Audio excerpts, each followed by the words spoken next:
Cette chronique juridique, une présentation de Maître Nathalie Dubé, notaire, au 182 avenue de la Fabrique Montmagny, au téléphone 418-248-7727. Je vous souhaite la bienvenue à cette autre chronique juridique en compagnie de Maître Nathalie Dubé, de l'étude du même nom, située au 182 avenue de la Fabrique Montmagny, 248-7727. Maître Dubé, bonjour. Bonjour. Vous allez bien? Oui, ça va bien. Conjoint de fait, les mythes. Oui. Et il semblerait qu'il y a beaucoup de gens qui vivent en conjoint de fait et qui pensent qu'ils sont bien protégés. En tout cas, il y a un sondage qui a été effectué. Oui. On va prendre point par point chaque point du sondage. Et Maître Dubé va nous expliquer exactement ce qu'il y en est. Oui. Près de 50 des gens se disent persuadés que les conjoints de fait sont aussi bien protégés que les gens mariés. Oui. Donc, la Chambre des notaires a commandé un sondage justement pour aller voir l'opinion des gens sur les conjoints de fait puis les connaissances aussi. Puis nous, on le voit dans notre pratique, tous les notaires de la région vont vous le dire, c'est des questions qui reviennent régulièrement. Conjoint de fait, oui, mais on est conjoint de fait, c'est comme si on était mariés. Non, ce n'est pas vrai.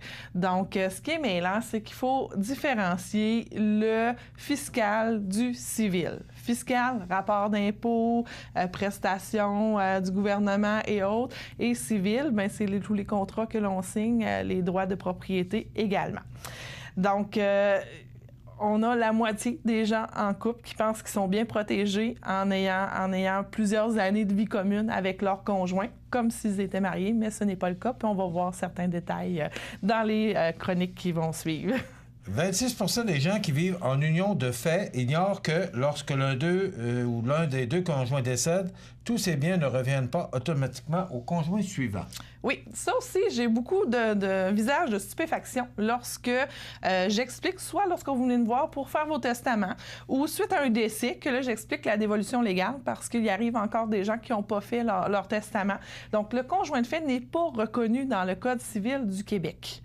Le seul article dans le Code où on parle de conjoint de fait, c'est lorsque vous avez un logement en commun. Donc, ça pourrait faire l'objet juste d'une chronique, cet article-là. Mais le conjoint de fait n'existe pas dans le Code civil. Donc, vous n'êtes pas héritier l'un de l'autre. C'est impossible. Si vous n'avez pas fait de testament, c'est impossible que vous soyez héritier l'un de l'autre. Donc, il faut retenir cela en n'étant pas marié. On n'hérite pas. 42 ne sait pas qu'un conjoint de fait peut vendre la maison dont il est l'unique propriétaire sans demander l'avis de l'autre conjoint. Donc, le mot-clé là-dessus, unique propriétaire. Donc, si vous êtes copropriétaire, c'est certain que votre conjoint ne peut pas vendre sans votre consentement.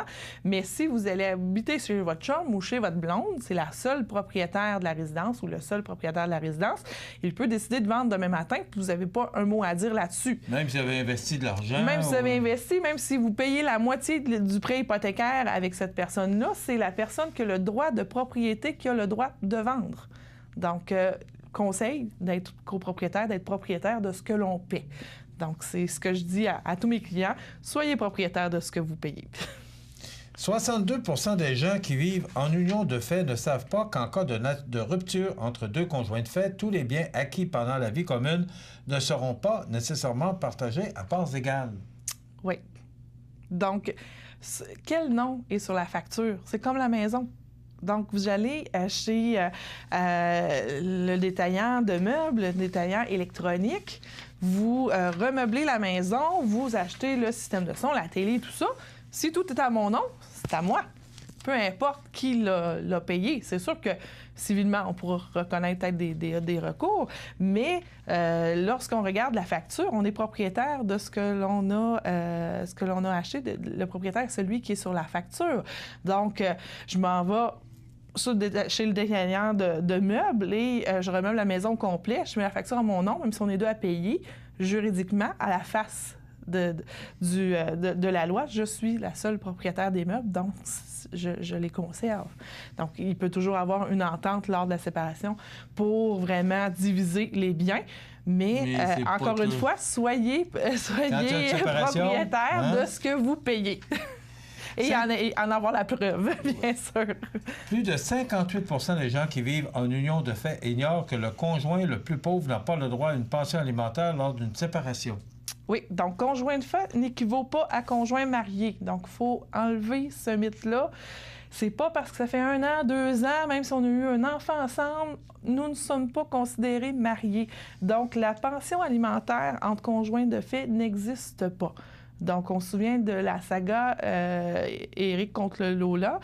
Donc, ça fait évoluer certaines choses. Il y a certains droits de demande qui sont là maintenant, mais il n'y a pas de pension alimentaire entre conjoints de fait dans le Code civil du Québec. Donc, il faut oublier ça. Là, je ne parle pas des enfants. Les enfants, c'est tout autre chose. Les enfants entre conjoints mariés ou conjoints de fait ont les mêmes droits. Donc, pour une pension alimentaire pour les enfants, oui, ça s'applique. Mais pour nous, les conjoints, ça ne s'applique pas entre nous si on n'est pas mariés. Donc, on soit le conjoint le plus pauvre, comme l'énoncé dit, nous n'aurons pas droit à une pension alimentaire lorsqu'on est conjoint de fait. 46 des répondants au sondage croient qu'après un certain nombre d'années de vie commune, les conjoints de fait obtiennent le statut légal de personne mariée. Ça a été dit souvent. Oui. Lorsque les gens commençaient à vivre en conjoint de fait.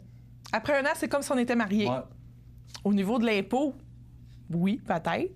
Au niveau des prestations rigidérantes pour les enfants et tout ça. Donc, le gouvernement reconnaît le statut de conjoint de fait pour couper des prestations. Donc, et lors de l'impôt, vous avez un revenu familial et tout ça. Donc, c'est au niveau du fiscal. Du fiscal, le conjoint de fait est reconnu. Mais civilement, ça ne fonctionne pas. Donc, tout ce qui est droit de propriété, tout ce qui est propriété immobilière, les meubles, comme on disait tout à l'heure, les appareils électriques, électroménagers. Donc, celui qui est propriétaire, c'est celui dont le nom figure sur la facture. Mais au fiscal, oui, après 1 an, on est considéré conjoint de fait. Donc, notre revenu familial est en commun. Qu'est-ce que ça fait, ça? On perd de crédit solidarité, on perd...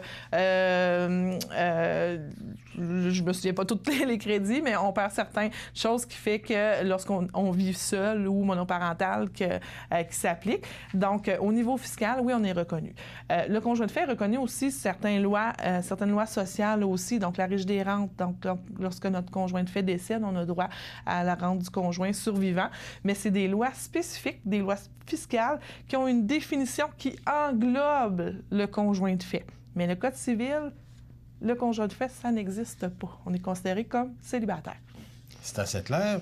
60 se disent bien préparés pour faire face aux obligations qui pourraient survenir en cas de séparation. Oui, donc ça, c'est là le 60 parce qu'ils se disent, encore une fois, après 1 an, on est considéré comme marié. C'est toujours la même chose. Il n'y a pas de présomption de mariage. Tu es marié si tu as eu célébration de mariage puis que tu es enregistré comme marié. Donc, et en cas de séparation, mais on n'est pas bien protégé si on n'a pas fait de convention de vie commune ou si on n'a pas justement fait nos devoirs et mis nos noms sur les factures aux endroits où est-ce qu'il le faut, être copropriétaire de notre maison, être co-signataire sur le prêt hypothécaire. Donc, il faut s'assurer que les documents sont faits de la bonne façon. Et 19 des conjoints de fait ont rédigé une convention d'union de fait ou un contrat de vie commune. 19 Oui, 19 Et donc, c'est pas beaucoup, ça? Non, c'est pas beaucoup. 19 des gens qui ont fait l'effort, ont fait le devoir de mettre en ordre leurs choses lorsqu'ils sont conjoints de fait. Souvent, on en parle justement lors de l'acquisition de la résidence, donc qui est un des plus gros investissements qu'une personne va faire dans sa vie, donc l'achat d'une propriété. Et c'est à ce moment-là qu'il faut en parler. On regarde, bon, est-ce qu'on l'achète conjointement? Est-ce qu'on est 50-50? Est-ce qu'on est 70-30? Donc, il faut que ce soit mis par écrit parce que là, il va y avoir une présomption de 50-50. On l'achète seul, une personne l'achète seule, mais vous empruntez à 2. Là, ça, le notaire va questionner et va s'assurer que vous avez compris dans quoi vous vous embarquez. Parce que le payer à 2, mais un seul propriétaire, la présomption est que c'est la personne qui est sur le contrat d'acquisition qui est propriétaire et qui l'a payé. Donc, il faut s'assurer qu'on a tout ce qu'il faut. Donc, la convention de vie commune, elle est souvent requises, mais parfois, lorsque les gens ont fait leur devoir, je leur dis, mais vous n'avez pas besoin, vous avez fait tout ce qu'il faut pour ne pas avoir à signer de convention de vie commune. Puis, il y a certains cas aussi qu'on le fait après, lors de la séparation, que là, on a fait une convention qui régissait leur séparation, mais c'est bien mieux de prévenir que de guérir. Et s'il y a 19 des gens qui disent avoir fait une convention, ça veut dire qu'à 80 des gens qui s'imaginent que parce qu'ils vivent en Tout est conjoint de réglé. fait, ils sont aussi protégés que s'ils étaient mariés. C'est Oui, pas, ce qui que pas tout le est cas. réglé par la loi, puis tout est beau dans le meilleur des mondes. Mais malheureusement, 50 des unions se terminent après quelques années. Donc, C'est assez... faut prévenir. c'est assez... ça répond bien et ça dit beaucoup de choses, ce sondage-là. Oui. Merci beaucoup, Maître Nathalie Dubé. Merci à C'est vous. très intéressant comme chronique. Ça complète notre chronique juridique. Je vous rappelle que si vous voulez de bons conseils, et prenez des conseils avant de faire quoi que ce soit, c'est tellement important pour être bien protégé.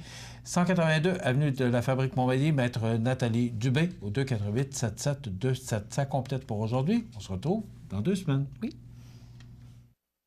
Maître Nathalie Dubé, notaire, annonce l'ouverture de son étude notariale située au 182 avenue de la Fabrique Montmagny et Saint-Pamphile. 15 ans d'expérience pour vous accompagner, vous conseiller, vous informer dans vos projets d'entreprise ou personnel. Maître Nathalie Dubé, notaire, 88 248 77 27.